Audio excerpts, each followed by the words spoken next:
Thank you so much for tuning back into my channel. This is Charmaine Marie. I'm up early, y'all. I'm getting it in, right?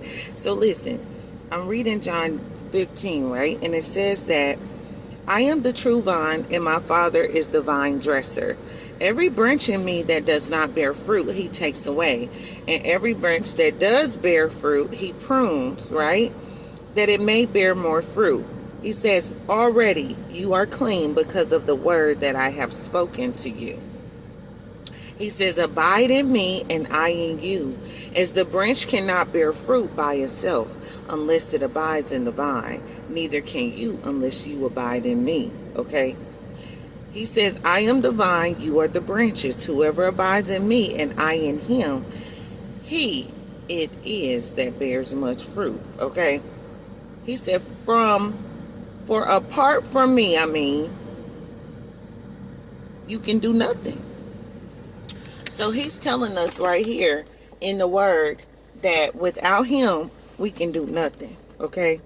He said, if anyone does not abide in me, he is thrown away like a branch and withers, and the branches are gathered, thrown into the fire and burned. He said, if you abide in me and my words abide in you, he said, ask whatever you wish and it will be done for you, right? By this my Father is glorified. He said that you bear much fruit.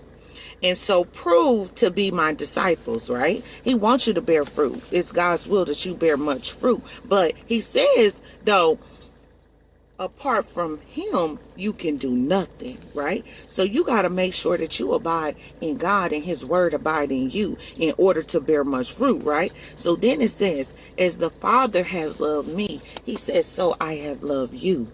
I love you. He said, abide in my love. See, you have to abide in the love of God, okay?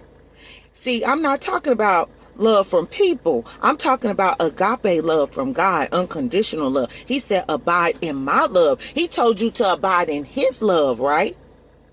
He said, if you keep my commandments, you will abide in my love, okay? And then it goes on to say, he said, just as I have kept my Father's commandments. And he said, abide in his love. These things I have spoken to you. He says that my joy may be in you. He wants his joy to be in you.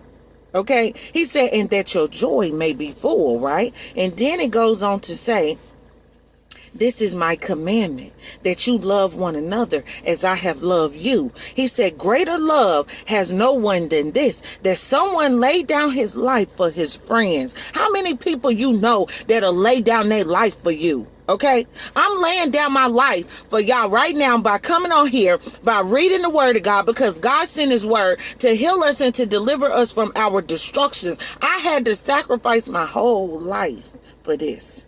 Okay. I had to lose everything, all right? Listen to this. To walk in my purpose, to do what it is that God has called me to do, I had to sell my possessions to the poor. Actually, I didn't even have to sell them. I gave it freely, okay, away. Because freely, he says, we have received, so freely we give, okay? So this is why I do charity, right? Listen to this. Because it says that greater love has no one than this,